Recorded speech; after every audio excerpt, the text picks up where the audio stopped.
Alkitab berkata, ada orang-orang yang namanya tidak ditulis di dalam kitab kehidupan. Apa yang terjadi kepada orang yang namanya tidak dicatat di kitab kehidupan?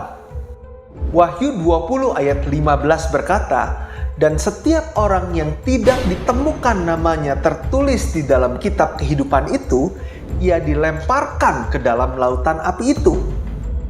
Jadi, tidak ada yang lebih menyeramkan dibanding nama kita tidak dicatat di kitab kehidupan. Kitab Wahyu memberitahu secara spesifik siapa orang-orang yang tidak dicatat di dalam kitab kehidupan. Dikatakan, orang yang diam di dalam bumi tidak dicatat di kitab kehidupan. Ini memiliki makna rohani. Karena semua orang dilahirkan dan hidup di bumi ini. Masa sih tidak ada satupun orang yang dicatat di kitab kehidupan? Umat kudus dan bapak-bapak leluhur iman di Alkitab, semua kan lahir dan hidup di bumi. Jadi tidak mungkin mereka tidak dicatat di kitab kehidupan. Jadi orang-orang yang diam di dalam bumi yang tidak dicatat di kitab kehidupan ini bukan secara hurufiah, tapi rohaniah. Apa makna rohaninya ya? Makna rohani dari orang yang diam di dalam bumi adalah orang yang level imannya bumi. Kitab Wahyu memberitahu ciri-ciri orang yang diam di dalam bumi. Dikatakan, orang yang diam di dalam bumi mabuk oleh anggur percabulan Babel. Maksudnya adalah mabuk oleh hal-hal dunia, ditawan atau diperbudak oleh hal-hal dunia, sehingga hidupnya menjadi duniawi, yang dipenuhi dengan perkara-perkara dunia saja. Alkitab menjelaskan dunia ini adalah keinginan daging, keinginan mata, dan kebanggaan diri. Ini semua membuat orang tidak dicatat di kitab kehidupan. Jadi, kalau orang yang diam di bumi secara rohani tidak dicatat di kitab kehidupan, maka orang yang seperti apakah yang dicatat di kitab kehidupan? Orang yang diam di dalam sorga secara rohani, yang artinya level imannya sorga. Kenapa orang yang level imannya sorga adalah orang yang dicatat di kitab kehidupan? Karena orang yang dicatat di kitab kehidupan ini adalah orang-orang yang masuk sorga dan tinggal selama-lamanya di sorga. Makanya kita harus menjadi orang yang level imannya sorga. Kalau begitu, seperti apakah orang yang diam di dalam sorga secara rohani ini?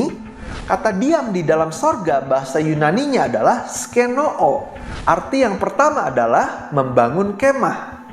Arti yang kedua adalah membangun kemah suci. Maksud dari ini semua adalah perjalanan umat Tuhan di padang gurun rohani. Apa maksudnya ya perjalanan padang gurun rohani? Begini, sebelumnya Tuhan berjanji memberikan tanah perjanjian kepada umat Israel kan? Untuk masuk ke tanah perjanjian ini, Tuhan menuntun umat Israel melalui perjalanan padang gurun. Jadi, apa maksudnya untuk kita? Ini semua ada makna rohaninya, guys. Makna rohaninya adalah umat Israel adalah simbol umat percaya. Lalu, seperti Tuhan memberikan janji tanah perjanjian, Tuhan memberikan janji kerajaan sorga kepada kita. Untuk masuk ke tanah perjanjian kekal kerajaan sorga, Tuhan menuntun kita melalui perjalanan padang gurun rohani dalam kehidupan kita di dunia ini. Dalam perjalanan padang gurun ini, ada 42 tempat perkemahan yang harus dilalui. Di setiap tempat perkemahan, mereka harus membangun kemah. Lalu di tengah-tengah perkemahan umat Israel ini dibangun kemah suci.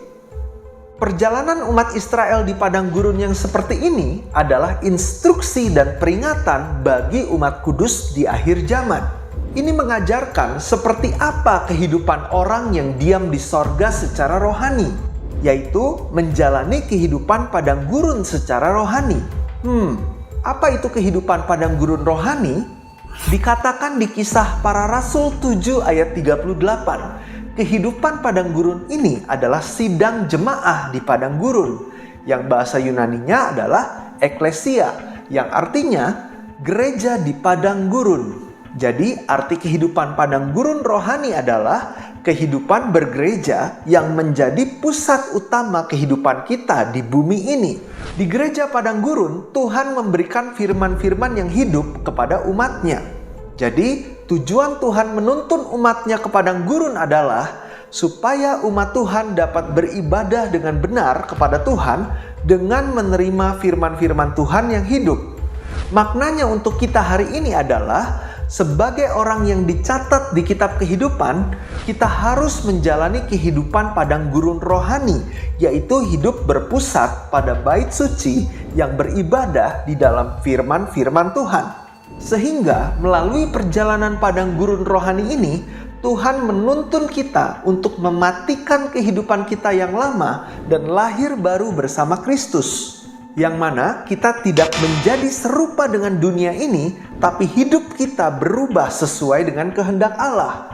Lalu, perjalanan padang gurun rohani ini menyadarkan kita bahwa kita bukanlah warga negara bumi, tapi kita adalah warga negara sorga. Sehingga kita memikirkan perkara-perkara sorga, bukan perkara bumi. Jadi mulai hari ini, lebih dari apapun, mari kita sungguh-sungguh memprioritaskan kehidupan beribadah di dalam roh dan kebenaran, sehingga kita menjadi orang-orang yang namanya dicatat di dalam kitab kehidupan. Sampai bertemu di topik selanjutnya. God bless.